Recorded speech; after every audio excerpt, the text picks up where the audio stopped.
We heard about the phrase a few times, techno-optimists and techno-pessimists. And the way that was described in shorthand was the extreme techno-optimists think that we've been through this before, and this will all work itself out. That creative destruction happens, and we're on the verge of an unprecedented period of wealth creation due to new technologies, which will may not even have much of a hitch at all. The extreme on techno-pessimists think that there's almost nothing we can do to stop the fundamental erosion of the employment which keeps most of the population financially secure and able to go about their lives. And this is going to happen very, very rapidly, and there's something so different about this moment now that there really is no good solution. So I'd like a comment from each of you about where you place yourself on the spectrum and why. It's really about what we choose to do. Both John Markoff and Eric Bernelson and Andrew McAfee concluded their recent books on this topic by saying it's really not about the technology. It's about the choices we make. And it's about having meetings like this and generating the discussion that creates what the future is going to be. So I don't think it's predetermined. I think it is going to depend on what we choose to do and how we choose to organize and the actions that we take and the kind of society that we choose to create. Just Stiglitz talked about rewriting the rules. This stuff is not set in stone. This did not come from on high or from some natural law. The way that the society works is a set of rules that we write, and we have the power to rewrite those to create the kind of future that we want to. Thank you.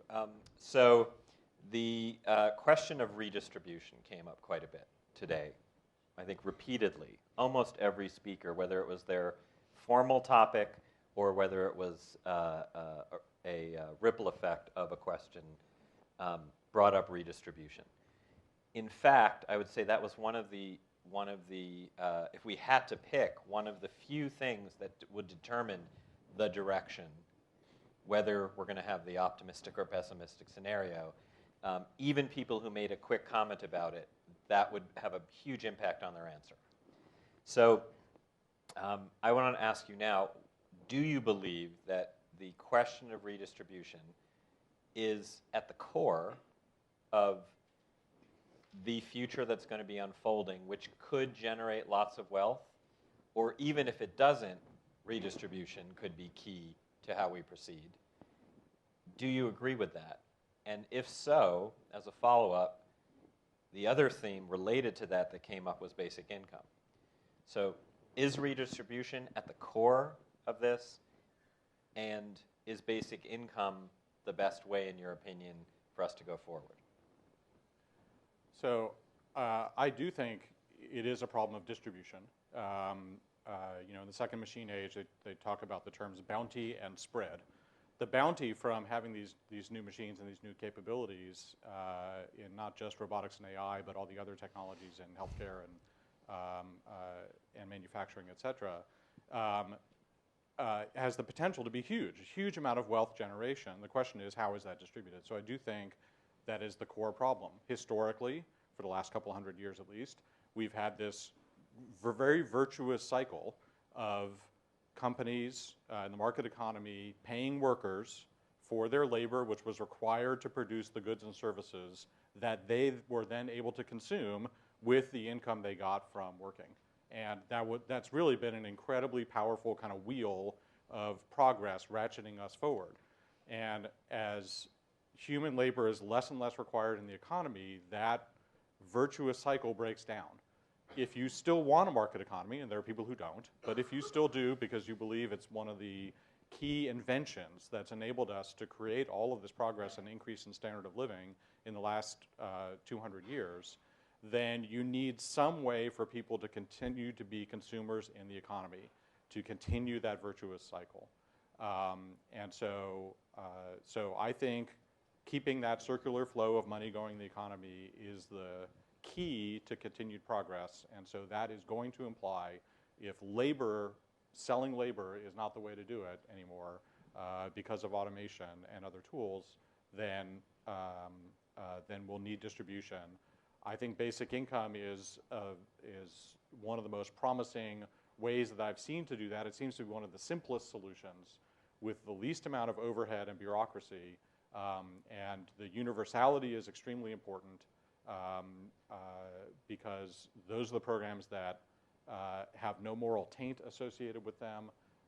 It's basically an argument that everyone deserves a distribution of the bounty of what we all have created over centuries of effort through this incredible system that we've created, and that it provides a foundation that everyone can build on to the best of their abilities to pursue their own passions and interests. And so I guess the short version is, yes, we're going to need some form of redistribution or pre-distribution. That was a new term I heard today, which I think is very powerful. Working within the system to pre-distribute the money, and basic income to me seems a very kind of logical, universal approach to the problem. I'm going to switch gears for a second and talk about a version of the phrase leisure. The techno-optimists often talk about the idea that, some of them talk about not only are we going to sail through this the way we always have with a net gain in jobs, different kind of jobs we can't imagine right now, but some of them also talk about a kind of utopian vision of a society where we can finally get rid of the drudgery of work. And so in that society, the idea is that there, again, probably through redistribution, but there's a security that people feel, financial security, and a way to get income without having to work. Let's talk about what that work might be like for a moment. What might that society look like? People talk about a flowering, an unprecedented cultural flowering of creativity when people no longer have to struggle for their daily existence. And we're not talking about the flowering of cultural expression that the aristocrats of 17th century Europe had as the only people with leisure time at the time. We're talking about even someone who might have their basic needs met. And we're seeing that in subcultures all around the world, particularly for young people who don't seem to have visible means of support and don't require actually a lot to live, but live a very culturally oriented existence. And they're a generation that doesn't know that that's unusual. And a lot of their peers see it as quite normal. So is that the beginning of an expression of what we might see in a world where the obsession with survival is no longer the main issue? How might that change how people live? Yeah, I think like most questions like this, there won't be any one thing. So that it won't be only a creative, a flowering of creative activity. I think it's very hard for us to predict what that society would look like. But it seems like it's going to be a mix from people who just sit on their couch, not watching TV, but with their VR headset on, to creative entrepreneurial efforts. We do have a whole segment of society right now who are retired people who seem to manage to fill their time in ways that are meaningful to them. And so there's clearly models of community interaction, civic engagement that could attract lots of time from people. And so I'm not so much worried about that problem as long as society has the mindset that this is a positive development for civilization, and how exciting it is that we all now get to participate in this new type of society, as opposed to it being this kind of disaster scenario where everyone has the mindset this is, where we have no more jobs, and it becomes a very negative thing.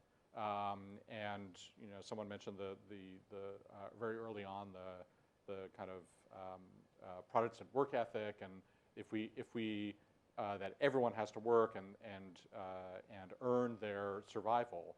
If we focus on changing that mindset and celebrating what automation and what the technology we've created is now delivering in terms of liberating people to pursue their passions, their interests, whatever they may be, in a great diversity of things they're going to pursue, then I think it can be a positive outcome. So I'm optimistic about that. I'd like now to talk about the issue of forces, drivers that make it seem likely that businesses, industries, etc., will move towards automation and non-human labor. So, for example, we heard this is something else that's the theme today. We heard about some demographic issues, particularly in societies with shrinking populations or aging populations. That seems to me a no-brainer, that when you combine that in an era of technologies that can actually do labor that are available, it's not simply, as we heard, going to be sufficient to have migration make up for the traditional growth drivers for those economies. So it seems, again, that that's an example of something that is pushing us, or pushing certain societies toward leaning towards using automation. One of the things that we've seen recently is the minimum wage push, which I'm for, but one of the things that finally, let's say the fast food industry, for example, has been giving in on the minimum wage. It's been giving in on a minimum wage for years it didn't, and now it's giving in right at the time when it's testing automated restaurants. Uber is very happy to be one of the fastest growing and largest human employers right now, with plans openly stated to replace the human drivers with autonomous vehicles. So we're seeing forces at work that, from a pure traditional business perspective and a pure traditional economic growth perspective for national policies, right at the time when the technologies are available, it seems very tempting. And I don't see countervailing forces. Do you agree with that? And what are some examples, if there are, of countervailing forces? Yeah, to me, it seems pretty much everything is aligned towards adopting more automation from the perspective of just the basics of how competitive market capitalism works. I mean, that's the driver, is to reduce costs. I think you had two speakers today, John Hagel and David Norfords, who were talking about a different way for companies to think about what their purpose is, and to attempt to put people at the center of it rather than profits. I think they're doing important work, but I don't see it right now as a countervailing force. What you have is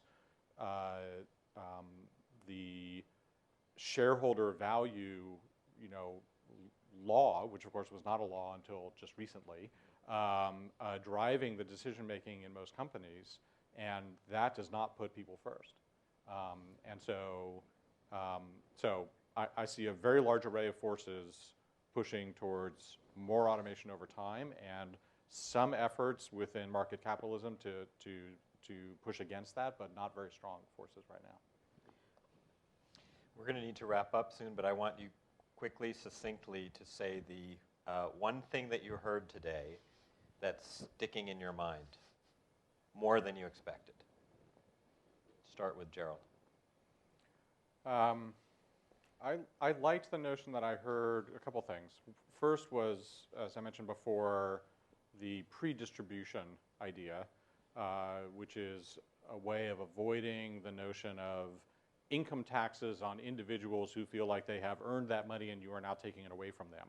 So a couple of our speakers talked about moving inside the system, whether it's carbon taxes or other fees or value-added tax or something that happens within the market system to redistribute in a new way. Or, Bob Wright talked about patents. So I think that was one important idea. I think the other thing that came out in some of the summaries was experimentation. And for some of these ideas of redistribution or basic income. There have been experiments recently in the developing world. There were some back in the 70s in the developed world.